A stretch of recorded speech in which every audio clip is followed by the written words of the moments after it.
Hi, I'm Lippy. And I'm Grumpy. Together we're Lippy and Grumpy Do Podcasting. In this episode, we're back from the long, hot summer that wasn't very hot nor long.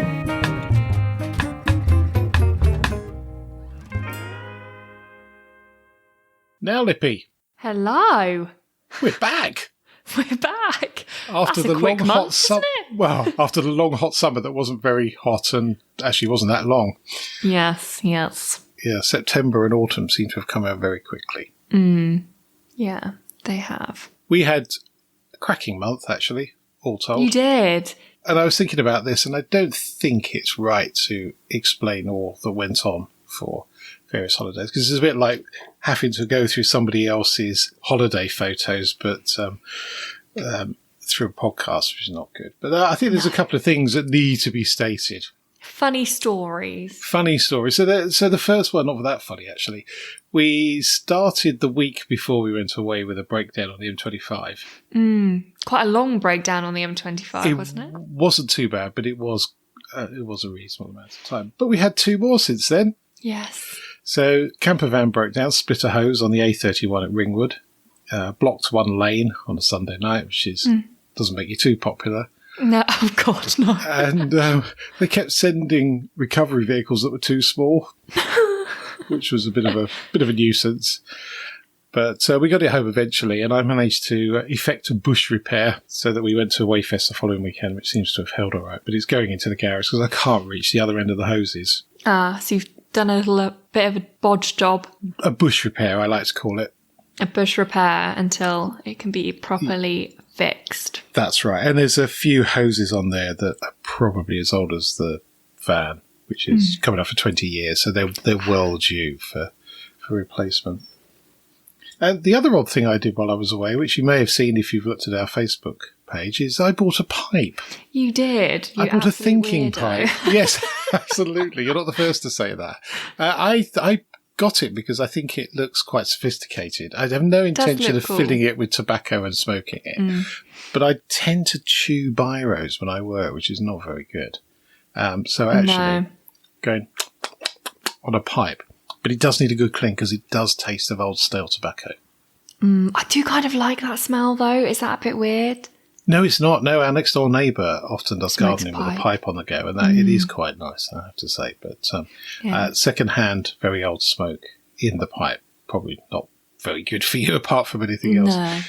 But we found it at this fantastic junk shop in Swanage. It looks like a relatively small building from the outside, but it just goes back and back and back. And I got various bits and pieces to experiment with lamps with as well.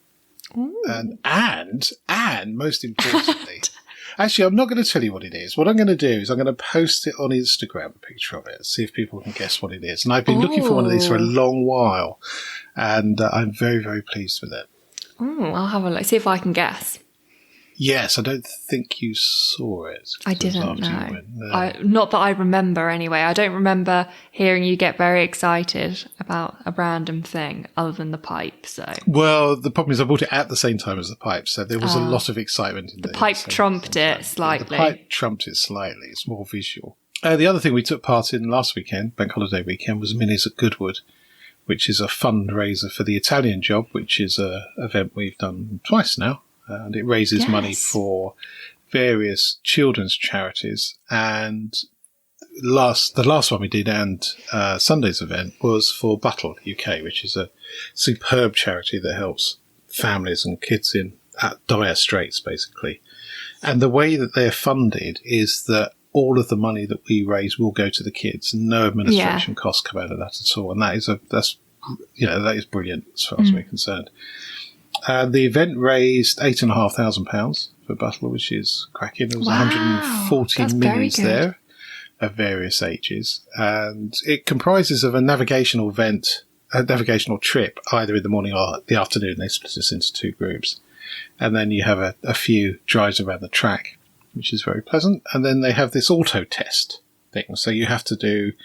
so there was a bit of a slalom, reverse into a garage, and then drive over 3 plastic cups and get into the finish box in exactly 40 seconds. And if you hit a cone, there's a penalty. If you miss one of the cups, there's a penalty. So we managed to get round, without any penalties in 40.1 seconds. Well done. That deserves a little... It does. And we won.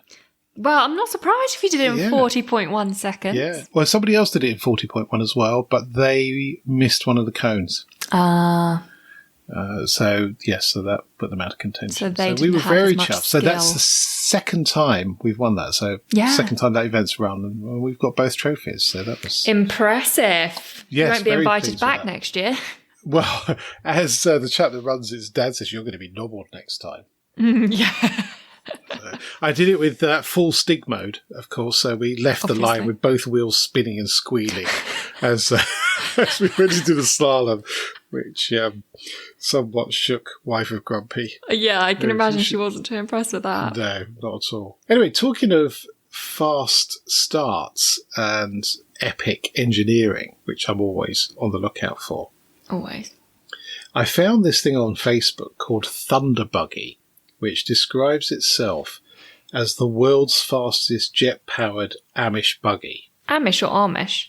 It's Amish. I did check the pronunciation on Google. I should check it.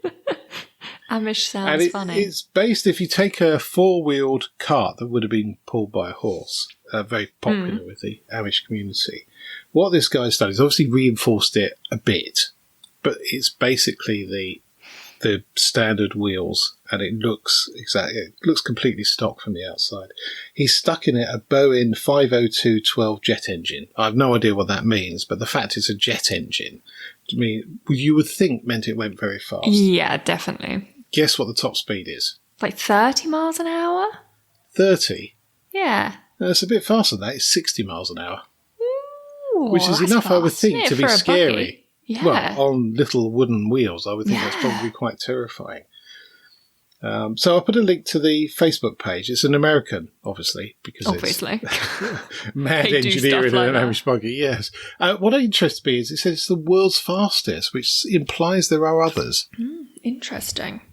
I wonder if you could arrange some sort of meet-up of all the speeded buggies and see which is the fastest. Yes. Well, maybe they've done that because they know it's the fastest. Maybe they need to do a little tactical thing like you did, because it's not always just about speed, is it? No, it's not. No. But that's about practicability of being able to do things in it. Yes, absolutely. I think I see what you're saying. So you've been busy with a paintbrush over the last few weeks.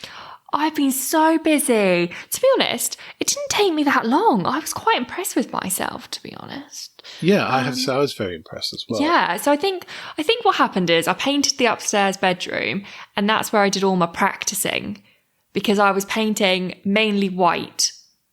So it didn't really matter if my cutting in wasn't that good because it was white on white. So yes, it was like two different shades of white, so it wasn't really the end of the world. But yeah, so we decided to paint the living room next. Don't know why we did it that way around instead of the guest room. Not a lot of friends that want to stay over, so we don't really need the guest room. Is that what you send Chris when he's been a bad boy into the front room with his Xbox? With his Xbox, yeah. That's where he goes when he's being a bit of a pain. So we thought we'd get that room nice for him.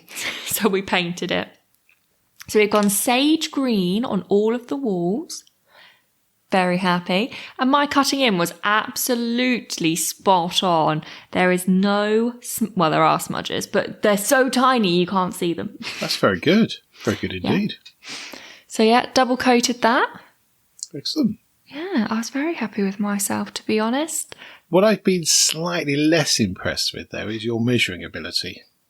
My measuring ability is I like to use the technique where you have to measure like 10 times before you actually know what the measurement is. That's not a bad thing, but when you measure it 10 times and say, oh, it's 4 centimetres instead of 14, and then you cut your finger on the tape measure. Yeah. Yeah. That was quite a bad cut, to be honest. I just got my finger trapped between the metal bit and where it goes in, and took my finger off the holder, and it just went woof, sliced down the side of my finger. So anyway, for the decking repair job, does require some power tools, which you're not going anywhere near. But can I try like a little bit? Because it does sound like fun. Yeah. Well, we'll see. I'll wear all the safety gear. I've got goggles. That's always very good. And a mask. Yes, but it's your fingers I'm more worried about, particularly with the electric planer, which takes no prisoners. I've cut a lot of my fingers off, to be honest. Well, not fully off, but I've taken the top of my finger off. Yeah, not really. I took a big chunk out of it, cutting the edge of the grass. It's grown back, so you would lose fingers, to be honest. So I probably would. Let's not do that. Anyway, I thought of you over the last 4 weeks. Obviously, several times. That's nice, considering you're my dad. Once in particular, I came across a list that Jimmy Fallon had put together of disastrous first dates. And for some unknown reason, this one, I thought, this sounds like a Lippy date. Oh, no. So it's a tweet from a chap called Cassidy. So on my first date, she walked into the restaurant and proceeded to walk around the whole place because she had forgotten what I looked like. I eventually waved her down after letting her walk and look around for 5 minutes, which, Cassidy, that is a bit cruel, to be honest. 5 minutes. Yeah. You should wave them over straight away. Indeed. This lady is now his wife. So that's quite a sweet story. But that is quite a sweet story. There was loads of these, and presumably he's included them on his talk show. But I'll put a link in. I thought there's some cracky ones on there. That's absolutely funny. Cracking, but also some weirdos. Yeah, my first date with my partner, he forgot to pay. Oh, nice one. We left we left, I don't know why I said my partner. I've mentioned Chris's name so many times on this podcast, Chris. We left through like the side gate because it was summer and we were sat in the garden. And I assumed when he went up to order the food, he had paid then. So I didn't think anything of it.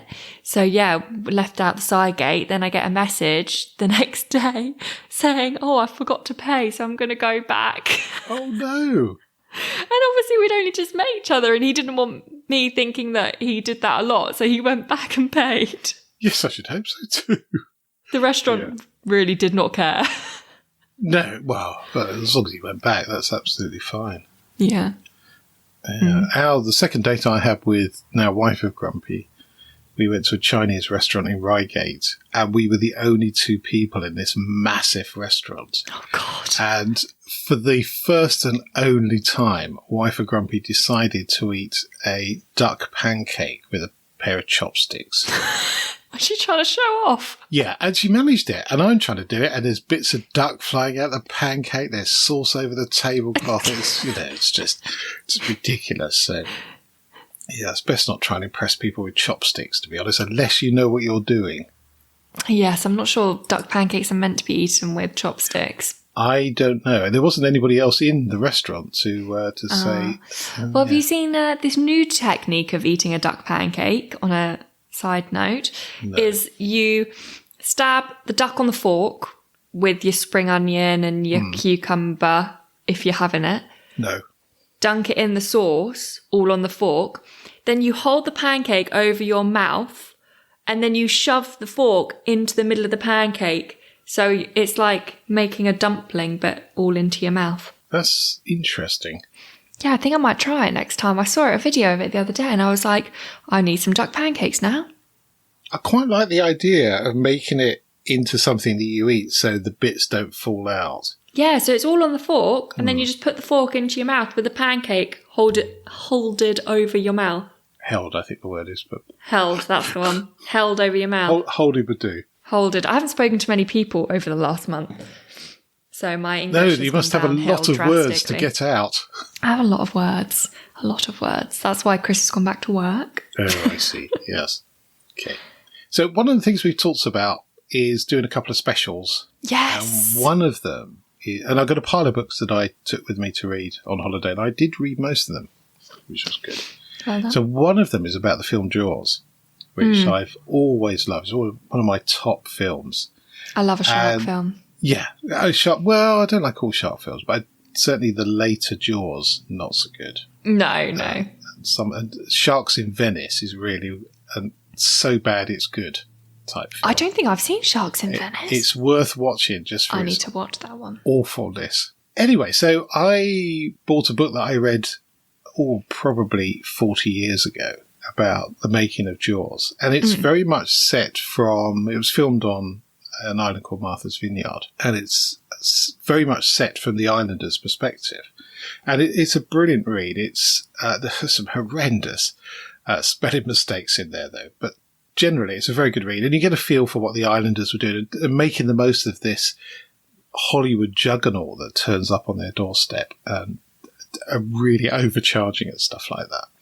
And then I started to get a bit obsessed. So I then bought another book, which I'm halfway through, which is from the guy who was the screenwriter, and he did a bit of acting in it as well.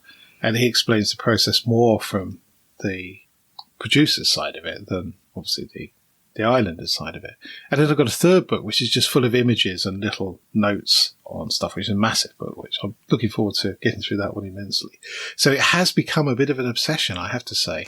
Yeah. You are one of these people, though, that when you get interested in something, you buy every book under the sun about that thing. Yes. And you read all the details and you become like a master of that thing. Well, some people would say bore. Yes, or bore. Yeah, so you should see the number of mini books I've got on the bookshelf. That's quite Thankfully, we're all quite interested in Jaws, so I'm happy to be told so that's okay. Facts. But I have now become obsessed about something else. What? Bees, butterflies and insects. Why? Because I tell you, the key thing was, the bees have worried me for a while.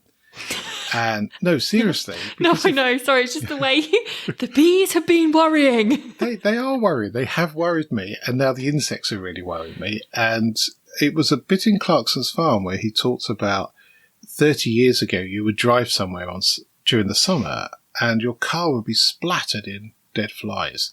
And that is not the case anymore. And I found out there is a charity in the UK that's looking at bugs and bug conservation, which I have joined as a member, obviously. And they have, which I actually missed, but was a bug watch for a number of months, I think. It ended at the end of August. So what you did, you cleaned the number plate on your car before a trip. And then there was a very good app so you put in the details of the trip, and then you had what they called a splatometer, which was cut out from card that went over the number plate, and then you counted the number of bugs on the number plate, and then they could presumably collate all of that information. You're looking confused. No, I'm not confused. Well, if you're trying to help the conservation of bugs, surely counting how many you killed isn't a good way to do that. Killing them's not a good thing. But if you're going to do that journey anyway, you're somehow measuring the density of it. And I guess what they can do is look at different parts of the UK and see if there's concentration of bugs in one place and not another. Yes. But I did find out, surprisingly, there is a use for wasps. Is there? Well, that's us just thinking they're all B words. Nope. They eat spiders. I have a lot of spiders in my house. We need more wasps. And I think I could probably count the number of wasps I've seen this year on the fingers of one hand. I've barely seen any. It's because it's not been that warm, so I haven't been sat outside. But has been a bit rubbish, hasn't it? But I think Chris would prefer the spiders over the wasps. He doesn't mind spiders, but he is absolutely terrified of wasps. Oh, really? Yes, it's hilarious. It's not really. I've had to save him a few times. What wasp attack? If you are missing looking at butterflies and bugs and insects, you're welcome to come and sit in my living room because we have so many, possibly due to the fact we back onto a forest. Yes.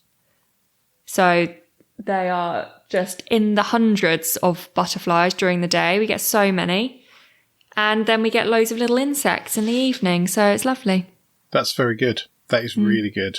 So I have bought a book, obviously, second-hand book about flowers and how you can plant up flowers that attract butterflies or bees or both in some cases. But also what's quite interesting is growing plants and flowers that attract caterpillars.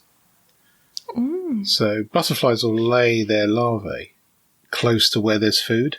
So if you build a bug hotel, which looks like a great deal of fun, next to plants that the caterpillars will use to eat, then you're more likely to get the butterflies laying larvae in the bug hotel. would quite like to have a hotel of caterpillars turning into butterflies. Well, that's the thing. If you Is build, that something I can do? If you look online, there's loads of information about how to build bug hotels, and some of them are massive, so they're I'm gonna build a bug multi-pallet. hotel. But if you want to attract certain things, then you have to build things in certain ways. So, and I can't remember which one it is, but there's one that's basically fir cones that you string together, and that's I think that might be ladybirds. So there's lots of information online. No, but what I'm saying is that you need different habitats for different insects. That I understand. Yeah. Like that is something you normally get taught at primary school, that different animals live in different places. Yes. Yeah. Primary school was a very long time ago. Yeah, for you. On the basis that today is the 40th anniversary of when I started working in IT. Or data processing, as God, you're called. old. I know. Still blagging it after 40 years. Man, that's impressive. Anyway, something else I came across, which I think I have seen before, and it's a picture of a World War II plane, fighter plane or a bomber, I'm not sure which. And what they did when the planes came back, so the ones that came back, they analysed where the damage was, and they produced a schematic diagram of the plane with lots of red dots where the damage was. Oh, yeah. So the idea is that they would then strengthen the planes. So what they started doing is strengthening the place where the red dots were. But then somebody pointed out that actually the ones that have been shot where the red dots are have got home, which suggests that the ones that have been shot where there aren't red dots are the ones that didn't get home. Problem. So actually you need to flip this and strengthen the parts of the plane that weren't coming home with holes in, which I thought was quite clever.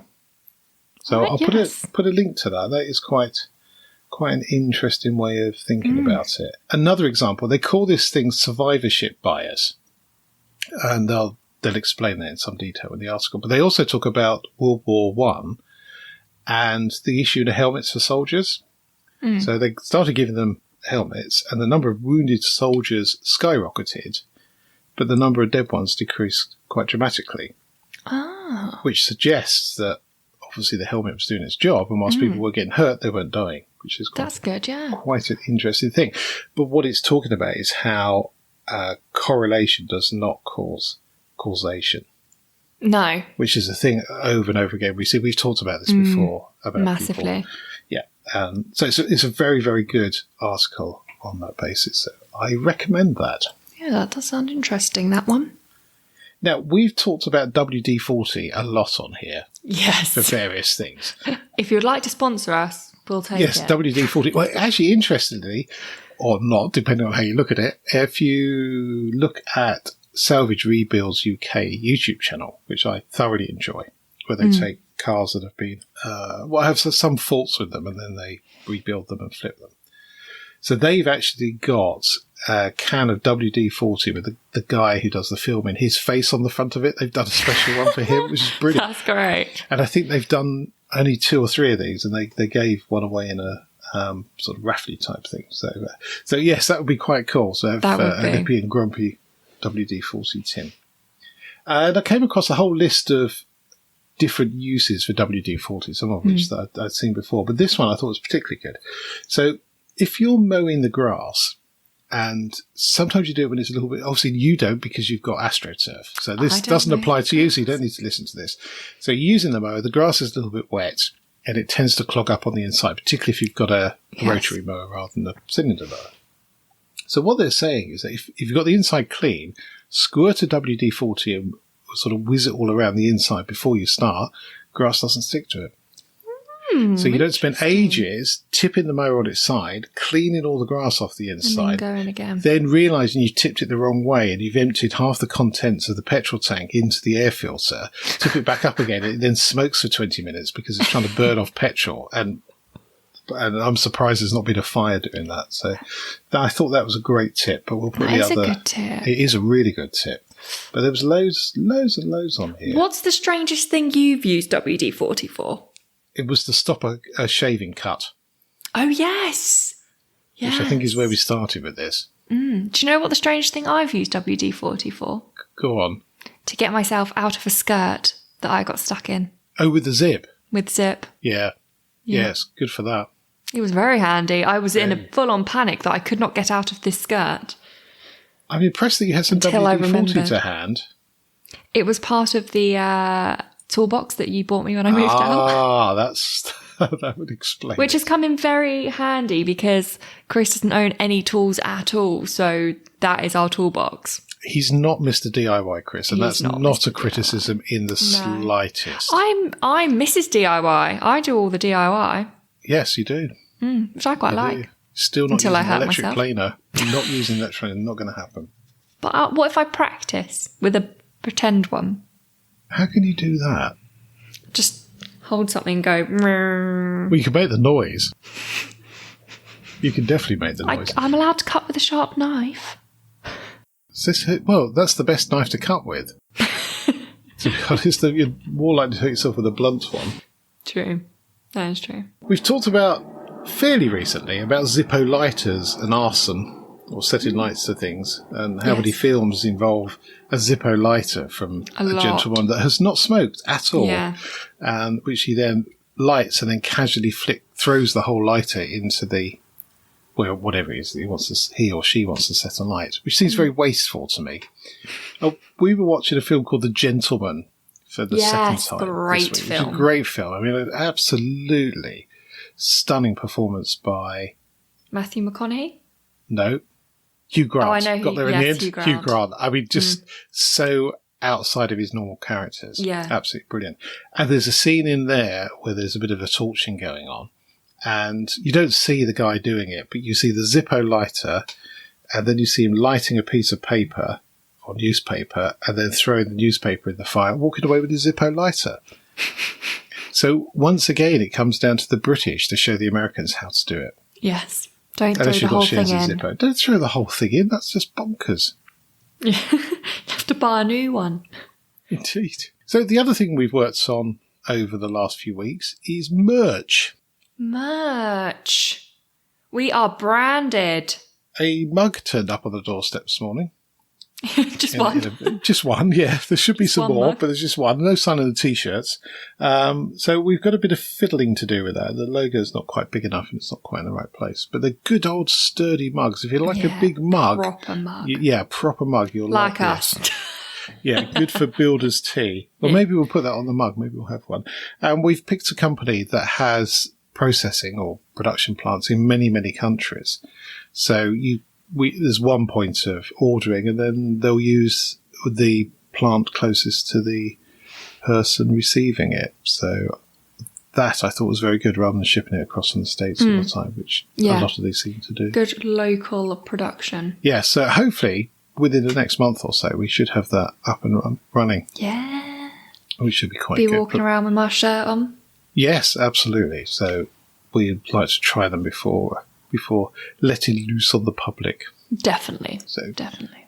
Good news there. So I went down to the allotment with Wife of Grumpy this weekend. I heard. Having not been down there since, before we went away. And regrettably, the peas had taken a battering and they had gone. Oh, no. Yeah, I should have picked some before we left. There was a few ready, but I think there was a little bit of hot weather, but the timing has just been awful this year. Things have been later than expected. And going away in the first 2 weeks of August is not brilliant for that sort of thing. But I did harvest a whole load more rhubarb. So we had rhubarb crumble on Sunday night. Yes. I've also been told I'm being made a rhubarb crumble to put in the freezer so that I don't have to make it. Oh, I was not aware of this. So there's a pot of stewed rhubarb and there's a bag full of stuff to go still. So probably pushing it a bit with pulling it in the end of August. But it was too good to turn up. I've still got a whole pot in my freezer. Oh, excellent. Yes, it does make quite a lot because it doesn't shrink down much, which is unusual for food. It's a shrink when you cook it, yes, mushrooms in particular. Yeah. Apart from rice and pasta. Yes, they go the other way, don't they? Yes, so there's a few raspberries coming, so they seem to be late as well. Oh, I was looking at Nick next door's plot, and he's been doing it for 30, 40 years. And his raspberries, which are normally all about 6 foot tall and absolutely full, were very stunted and not very full. So I think it's been a challenging year all round for... That's good to know. It's stuff. not just your plot. It's not just me that's killing things. No. Yeah, so we had a good old clear up, which was quite good. And part of my bee, insect, butterfly thrust, as it were, is to put some boxes around the fruit cage with bee, butterfly and insect attracting plants in them. Oh, lavender. I know that's your fave. Bit of lavender. Don't mind a bit of lavender. I've grown used to that. I'll tell you why you've grown used to that. Because you're old. I think there's an element of truth in that. You always used to say lavender was an old person's smell, and now that you like it. It is, and I'll tell you why. Because my grandmother, who was born in 1901, she would have a chest of drawers, and in there would be her clothes, would be a little pouch of dried lavender. So all of her clothes would smell of lavender, which just seems slightly wrong to me. And that may be a thing to do with washing powder and not having it. So they freshen the clothes up a little bit. Softener, maybe? I wouldn't have thought it softened it, just made it smell a bit better. Oh. Bearing in mind she had, her kitchen appliances were from probably the early 1930s. So consisted of the most bizarre washing machine you've ever seen. And a spinner that had a mind of its own. You had to sit on it, stop it running across the room. Yes, very. Yeah, none of these automatic washing machine nonsense. It was two appliances and lots of manual intervention. Yeah, very old school. So enough of the ramblings. Lippy, have you got a top tip for us? I do. And my top tip is quite ironic considering the conversation you brought up earlier. Dear. So we went and bought sofas for our front room at the weekend. Got a cracking deal because I don't like buying something if I don't have money off, basically. Who does? Anyway, so my top tip is measuring related. Oh dear. My top tip is to make sure you measure the area in which you want the sofa or the product to go before purchasing the product, because obviously in a store where it's just massive, it looks a lot smaller than it will be in your living room. Oh, yes. We thankfully are okay, but literally only it just fits. I think that is a Lippy state of the obvious. It is, but it's not buy. Everyone thinks about it. We rushed out the house and I measured it before, but I only measured one part of it. I didn't think I need to measure the other part of it. The other wall, because we bought like a sofa and an armchair. So I measured where the armchair was going, because we got one of those like double, like 1.5 chairs. Yeah. So I measured that bit, but I didn't measure where the sofa was because it's such a long wall. I just assumed it would fit. Yeah, it's the assumption. Bad. Mother of all mistakes. It makes a donkey out of me and you because we don't say naughty words on here. No, we don't. So, yes. Well, that is a good top tip, but it is patently obvious to do that. All right. I half did it. My top tip would be always measure in millimetres. Why? Because most engineering type drawings are in millimetres. But I was buying a sofa. Consistent. Yeah, I still do it in millimetres. And interestingly, as much as the metric system is superb in that a litre of water weighs a kilogram, and the tie-ups there is more mistakes with the metric system than there is with imperial. Oh. Because you would say something like 1 foot 3 inches or 1 foot 3 and 2/16 inches, whereas you could say 4 centimetres and actually mean 4 millimetres. Oh, I see. So the scales are the same, which can lead to some monumental mistakes. Examples of which I don't have, but... So I have a shark-related fact of the week. Yes! Go. Interesting, I think. So in 1935, fishermen caught a tiger shark and put it on display in an aquarium in Sydney, where it vomited a human arm. A shark expert concluded that the shark had not bitten it off and the limb had been cleanly removed with a blade. The arm also had a tattoo which revealed that it belonged to a man who had gone missing a few weeks earlier, resulting in a murder investigation and the arrest of the criminals. Damn! arm. Yeah. So the shark had presumably just been minding its own business, found this arm in the water and... Just ate it. Well, it's a snack. Yeah. It's oddly had eaten it whole as well, which I think they do, don't they? Yeah. Digestive That's system. mad. That is mad, isn't it? That But what is a great mad. story. It's mad for them to assume... Oh, I guess they looked at the arm and it wasn't jagged. Yes. Yeah, it would be Yeah, ripped. okay. I was going to say, that's mad for them to assume that it wasn't bitten off as well, but actually they would have seen I think it would have been fairly off. Crazy. See, that's why you should have tattoos, kids. It's an identifying... Well, maybe a barcode. But you have to have all barcodes everywhere. True, in case one... Because what if your hand went, but not your whole arm? Well, that's just getting a bit silly, isn't it? Just one giant barcode. Made up of mini barcodes. Yes, I think you need to go have a lie down now. Yeah, I'm a bit tired, to be honest. That's it for this podcast. Thank you so much for listening.